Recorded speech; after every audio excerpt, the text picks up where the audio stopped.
loolu nag xëj na ay explication la parce que man parti bi ma bokk bi muy ñëw dañu demal seen bopp am non inscrit xam nga assemblée nationale ni ñuy liggéeyee ci groupe parlementaire yi la ñuy liggéeyee il fallait que nga sukkandiku ci benn groupe parlementaire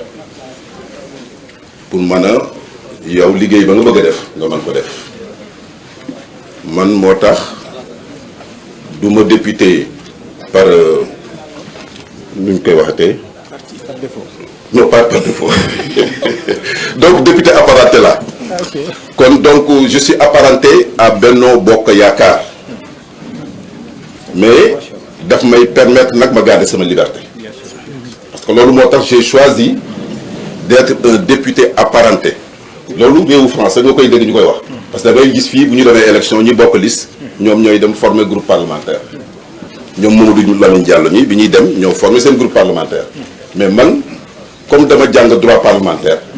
pour ma mën a sukkandiku sama baat ma mën si liggéey moo tax il fallait que ma sukkandiku si benn groupe pour mën a def liggéey yu mel nii parce que umpalewu leen ne non inscrit li ngeen di may jot pour ñu liggéey bariwul kon loolu baaxoon na rek très brièvement ma wax ko mais li am solo tey mooy député yi nan la ñu duggee si liggéey bi Babacar wax na ko sànq pétition la boo xam ne yëkkati nañ ko jëmale ko ci Sénégal yëpp pétition bi ñetti baat la tënk benn bi ci des benn bi ci jëkk mooy manifester wu pour agenda boobu bañ a am ñaareel ba attirer attention autorité yi delloo leen ci mission bi nga xam ne dañu war a respecter volonté population yi ñetteel ba mooy fexe ba léegi ñu criminaliser homosexualité loolu moo nekkoon seen pétition mais adressé wu leen ko woon kenn waaye ñun député yi Mamadou Lamine Diallo bi ñu ko signé et c'est l'occasion de remercier seen responsable yi nekk département Rufisque ñëw seet si ma si laa leen lii soo leen bàyyee ragal naa ne mën na nekk loo xam ne di ngeen recueillir ay signature te du mujj fenn constitution article 80 ñaar rek la may pour ñu tëgg loi du professeur d'université du magistrat du juge mais dafa ne l'initiative des lois appartient concurremment au président de la République et aux députés c'est l'article 80 de la constitution moo ko wax ma ne ko soit projet de loi la mën a doon bu boobaa président mooy jël responsabilité indi ko assemblée ou bien député yi accompagner leen si volonté bi nga xam ne def ngeen ko wër Sénégal yëpp pour ñu eggali ko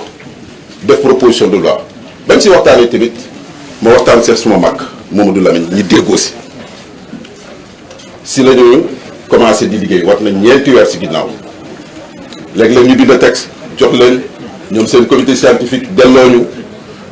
léeg-léeg aussi tamit ñu am ay observation wallaay ñu liggéey si texte bi ni ñu si liggéey vraiment c'est l'occasion de remercier en tout cas docteur Diallo nga xam ne vraiment amul na si taxawaay bu am solo Moussa Diallo docteur Moussa Diallo donc ñun loolu moo ñu dugal si li nga xam ne tey yëfu askan bi la te am na sama benn xarit sax daf may toog da jekki na ma yow da nga fàtte ne article 64 bu constitution dafa wax ne tout mandat impératif est nul waru leen nangu ñi leen di jox ay instruction ngeen di jël pour proposition de loi mën na ko déedéet boo xoolee pétition bi dafa laal couche société bi yëpp du association sàmm sa jikko association sàmm sa jikko plateforme la boo xam ne dafa ëmb association yu bari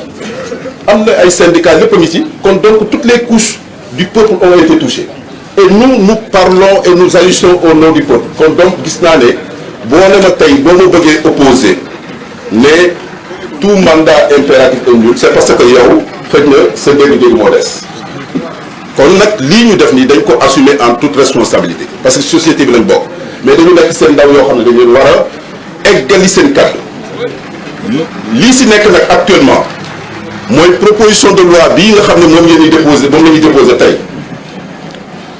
du caagin dañ koy déposé rek suba député yi wote ko dafa am procédure loolu la ñuy wax procédure législative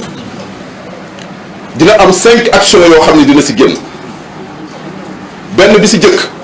dañu ne article 60 bu règlement intérieur assemblée nationale dafa ne soo déposé proposition de loi da nga koy formuler par écrit moom la ñu def nii dañ koy déposé président assemblée nationale dafa war a tontu parce que ñun député yi manqué nañu ne ñi signé pétition ñi signé ñi porté proposition de loi bi yëpp suñu ko yóbbu woon noonu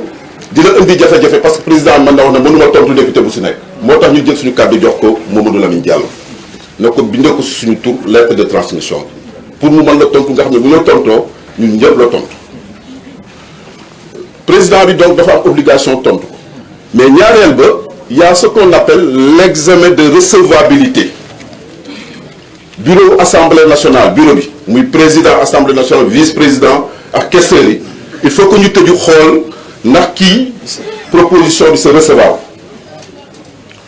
pour mu recevable ñaari condition la pour mu irrecevable ñaari condition la dañ ne première condition bi su fekkee texte bi nga indi conforme ak loi yi dañ koy rejeter boobaa texte bi c'est irrecevable bii texte bi c'est recevable parce que dafay modifier disposition code pénal muy article 319 kon c'est boobu wàlla boobu amul problème ñu ne beneen gàllankoor bi mën a tax ba ñu ne c'est irrecevable mooy su fekkee dafa am ay connotation financière nga xam ne dafa war a wàññi suñu budget mu am incident financier bu boobaa tamit dañ lay wax ne da nga war a proposer ay mesures compensatoires loolu macha allah amul si texte bi kon texte bi tey dañu ko yaakaar naa ne bu ñu ko déposé dafay remplir nos conditions pour être recevable mais nu des nag yeneen action bu ginnaaw bureau bi bu saytoo loolu daf koy jox président de la république et c'est là même le paradoxe surtout du vertu de la séparation des pouvoirs président il faut ñu jox ko mu toog fukki fan yoo xam ne day étudier texte yi pour mën a joxe avis mais su joxewul si fukki fan yooyu avis dañu naaw la procédure suit son cours loolu dafa baax tamit ñu wax ko nit ñi ñu bañ a yaakaar ne rek bu ñu demee rek député yi suba rek dañu war a sóobu parce que gis naa kenn sax kuy tooñ naan y a des députés traîtres non je crois que langage boobu il faut que ñu modéré ko il faut que ñu xoolaat suñu bopp ku nekk respecter sa morom am na des dignes fils du pays aujourd'hui ils se sont engagés pour nekk député parce que dañu bëgg service seen pays il faut que ñu respectante si loolu mais j'étais